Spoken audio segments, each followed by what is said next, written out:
मैं एक सवाल, क्योंकि आपने उसका जिक्र ऑलरेडी कर दिया और ये अक्सर लोगों के पास क्वेश्चन होता है कि बीसीए का कोर्स किनको करना चाहिए। और उसके बाद एक सवाल के दौरान मैं चाहूंगा, तमाम जरूरत मैं जान रहा हूँ कि आज का कार्यक्रम थोड़ा व्यस्त है, लेकिन एक सवाल के दौरान मैं चाहूंगा और मैं लगातार पूछ ही लेता हूँ, चाहूंगा आप जवाब दे दें। अक्सर बच्चों को लगता है बैकग्राउंड से, खास करके जो ग्रामीण बैकग्राउंड के हैं, कि क्या वो सिविल में पढ़ाई कर सकते हैं हिंदी माध्यम के साथ, तो इसको भी आप क्लियर कर दें। दोनों सवाल बहुत अच्छे हैं आपके। और बीसीए के लिए मैंने पहले ही बताया कि थोड़ा मैथमेटिक्स बैकग्राउंड होना चाहिए, मैथमेटिकल अप्रोच होना चाहिए। ये कंप्यूटर प्रोग्रामिंग जो है वो एल्गोरिदम जो है उसका जो नेचर है वो जैसे मैथ फ्लो करता है ना, उसी नेचर में प्रोग्रामिंग फ्लो करती है। तो जिनका मैथमेटिकल बैकग्राउंड नहीं है, गणितीय जिनके दिमाग में मैथमेटिक्स से डर है, फोबिया है, वो लोग बीसीए के लिए मत आओ। और जिनका भले मैथ सब्जेक्ट नहीं है लेकिन मैथमेटिक्स से प्रेम है, उनको ये स्कोप होगा। इवन दो आपके 12th में मैथ्स नहीं है, स्टिल एडमिशन होगा अगर आपका मैथ्स में मन लगता है, मैथ्स से आपको डर नहीं लगता है। तो ये मैं एक बेसिक बात बता दे रहा हूँ बीसीए को लेकर। और प्रोग्रामिंग में वेब डेवलपमेंट साइड भी है, डिजाइनिंग साइड भी है, आजकल एंड्रॉइड ऐप, वेबसाइट मेकिंग, उसके अलावा internet of things, robotics, cloud computing, artificial intelligence, informatica, database, warehousing, मतलब अपॉर्चुनिटीज इतनी बढ़ गई है।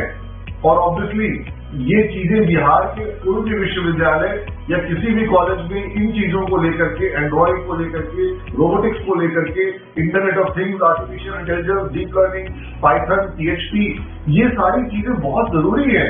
और ये सिलेबस का पार्ट नहीं है, लेकिन जो स्टूडेंट बीसीए करने सिविल में आना चाहता है उसको दिमाग में रखना होगा, उसको ये अतिरिक्त कोर्स करने होंगे। ये अतिरिक्त कोर्स इनका टर्म ही गलत है, ये मेन कोर्स है, ये सबसे जरूरी कोर्स है।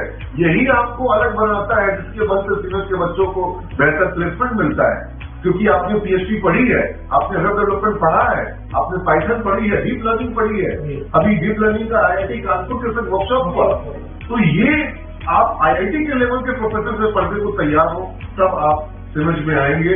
और आज बच्चों के बीच में अनाउंसमेंट करने वाला हूं, बजाज फिंसर्व के संग ज्वाइंट कोलैबोरेशन में सिमेट एक कोर्स लॉन्च किया है, certificate program in banking, finance and insurance sector.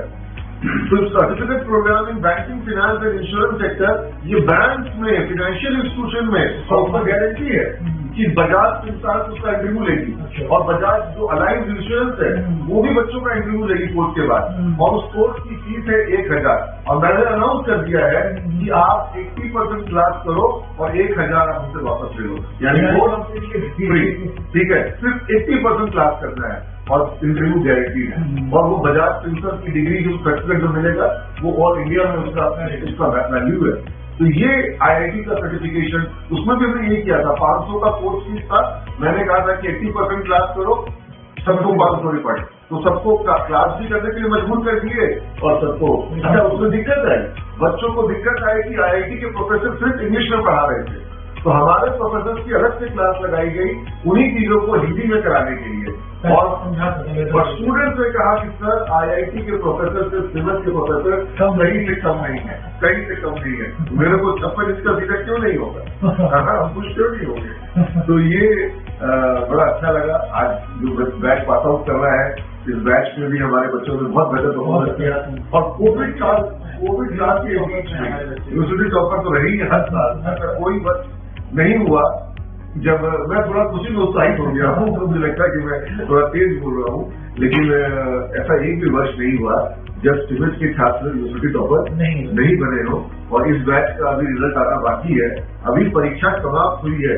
इन्होंने 2 तारीख को वाइवा अपना दिया है, और अब देखिए क्या होता है इस वर्ष। पूरी उम्मीद है कि इस वर्ष भी गोल्ड मेडल सिविल संस्थान में आएगा। तो बीसीए की बात मैंने कर ली। दूसरा जो आपको हमारा प्रश्न था वो था ग्रामीण परिवेश और हिंदी माध्यम। तो मैं एक सवाल पूछना चाहता हूँ ऐसे बच्चों से कि बच्चा, तुमने हिंदी में एक कहानी पढ़ी होगी बचपन में कि एक रेस होती है जिसमें एक खरगोश दौड़ता है और एक कछुआ दौड़ता है, तो रेस कौन जीतता है, खरगोश जीतता है कि कछुआ जीतता है? आप जानते हैं कि कछुए ने रेस को जीत लिया था। अगर आप किसी चीज को भी इंटरेस्ट के साथ और कंसिस्टेंटली करते हैं और रिपीटेडली करते हैं, यानी अगर आप इंटरेस्टेड हैं, कंसिस्टेंट है, कमिटेड है और रिपीटेड है, तो आपको सक्सेस से कोई रोक नहीं सकता है, कोई कितना ही तेज हो। कोई कितना ही तेज हो, लेकिन अगर आप सतत रूप से क्रियाशील है, और मैंने देखा है अपने यहाँ पर, मैं लाइव ऐसे सैकड़ों एग्जाम्पल दे दूंगा जहाँ कछुए ने रेस जीती है। कछुआ हमेशा रेस जीतता है, ऐसी कोई बात नहीं है। और हमारे क्लास में कछुआ खरगोश जितने सब आते हैं, सब जीव जंतु सब आकर के सब यहाँ पे अच्छा करते हैं, सब एक दूसरे से कोलैबोरेट करते हैं, एक दूसरे को कॉम्प्लीमेंट करते हैं।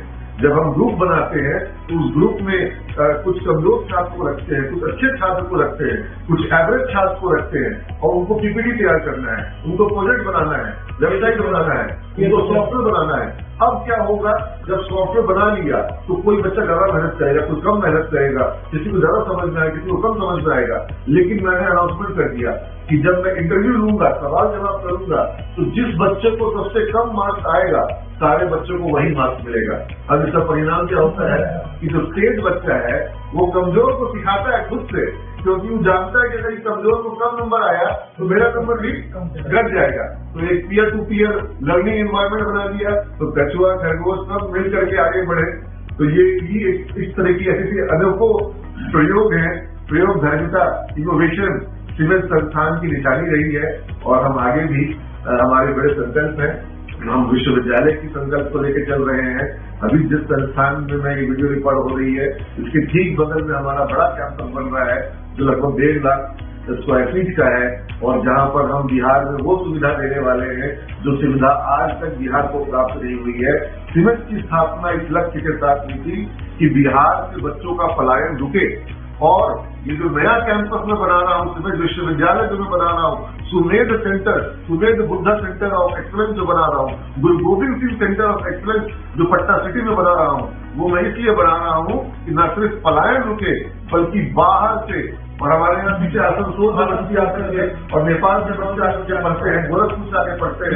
लेकिन अब मेरा टारगेट है कि हमारे यहाँ पर पूरे यूपी से, पूरे वेस्ट बंगाल से, नॉर्थ ईस्ट से, और उसके अलावा उड़ीसा से, और पूरे भारत से बच्चे पढ़ने के लिए सीमेंस में आए।